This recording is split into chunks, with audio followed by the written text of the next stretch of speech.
Traditional mail holds in the hearts of many people a special place. In fact, you could argue that the sending and receiving of mail, traditional snail mail, is as much a ceremony as some Masonic ceremonies that are held.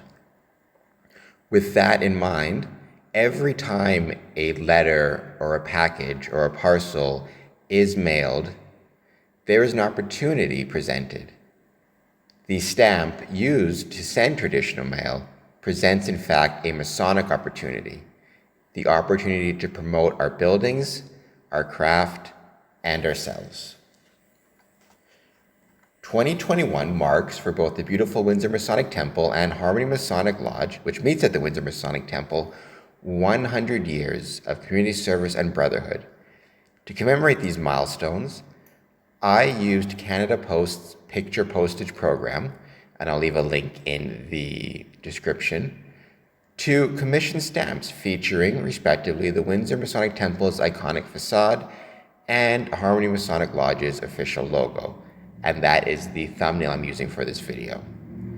Although not quote-unquote official Canadian postage, they are legal stamps and usable as postage for mailing within Canada. I also contacted Canada Post and requested the issuance of an official stamp commemorating the Windsor Masonic Temple, Temple's centennial year.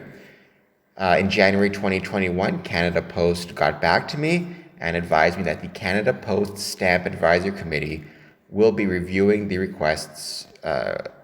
request and considering it for the 2022 stamp program. This got me thinking, are there other examples of Masonic postage stamps, either within or without Canada? I found a great article by John Warren Reynolds and Louis N. Jansurik, and I'm going to leave the link to that in the description for this video as well, and I'll pin a comment at the ResearchGate site, which did a very comprehensive review of Masonic postage stamps. What I found so interesting, especially when you look specifically at Canada, is while there are many stamps featuring prominent Canadians who were Freemasons, such as Prime Ministers, Brother Sir John A. Macdonald, Brother Sir Robert Borden, Brother John Diefenbaker, who visited the Masonic Temple, as well as other prominent Canadians who were Freemasons, Brother Tommy Douglas, Brother Tim Horton, Brother War Chief Tecumseh. None of the stamps featuring these brethrens referenced or made explicit their Masonic connections. It was due to their other endeavors, political or in the community realm. Many jurisdictions outside of Canada also issued postage featuring prominent figures who were Freemasons, Brother Prince Philip, recently deceased, Brother Winston Churchill, American presidents and statesmen. But again, it was very rare that these stamps referenced their Masonic careers in particular. While it's always wonderful to see Masonic brethren recognized, whether it's in a stamp or any other way, it's unfortunate that none of these stamps directly referenced Freemasonry. I was only able to find 2 examples in Canada of stamps that directly referenced or directly had a Masonic symbolism on them. The first was a 47-cent stamp issued in September 2001, 19th of September, which featured the ancient Arabic order of the Mystic Shrine, the Shriners emblem, and a picture of, one of the famous pictures referencing the Shriners hospitals. There is also a 52-cent denomination stamp issued August 2007, also via the Canada Post Picture Program, and that featured the Grand Master of the Grand Lodge of Canada in the province of Ontario, Most Worshipful Brother Alan John Petrosar, and he created that through the Picture Postage Program. So if you include the postage stamps that I had commissioned, featuring the Masonic Temple facade and the Harmony Lodge logo, that would make 4 stamps I was able to find specifically referencing or featuring Masonic images or Freemasonry. And I believe that this lack represents a significant lost Masonic opportunity in the past, but a Masonic opportunity moving forward. While modern communication often takes place electronically, classic or snail mail still represents for many Canadians an important mode of conversation. In 2019, according to Canada Post's annual report of 2019, Canada Post delivered 7.9 billion units of mail, and every unit represents an opportunity to promote the craft via the use of a postage stamp. And this, represents not only units of mail in populous areas, but this represents, mail being delivered to, coast to coast to coast, to places where Freemasonry may not be well known, or there may not be Masonic temples. I think this goes into something important, which is the connection that people have to mail, and to have Freemasonry be part of that. While, in 2021, electronic communication, whether it be email or texting, or emails, texting, instant messaging, certainly is exploding, there is still a great deal of interest, and even studies have shown a desire for physical mail.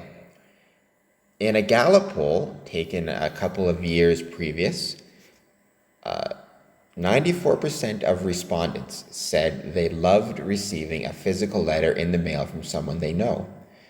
Not only does getting a letter in the mail make people happy, but just the thought of checking the mail is something that 41% of Americans look forward to doing. The feeling you get after opening the mailbox and finding a personal letter addressed to you among all of the junk mail and bills is something that we need more of, not less. That is from an article dated December 7th, 2018, which I found online. I'll be leaving the link in the description. Another report stated that millennials, Gen X, and boomers all reported similar levels of satisfaction with the Postal Service. And 75% of millennials said that it's still nice to receive personal mail and that it makes them feel special. Many lodge secretaries, myself included, rely heavily on email for member communication, but an increase in the use of physical mail with corresponding Masonic stamps could help increase attendance at and interest in lodge and Freemasonry. As I said at the start, I believe that postage represents an opportunity for Freemasonry.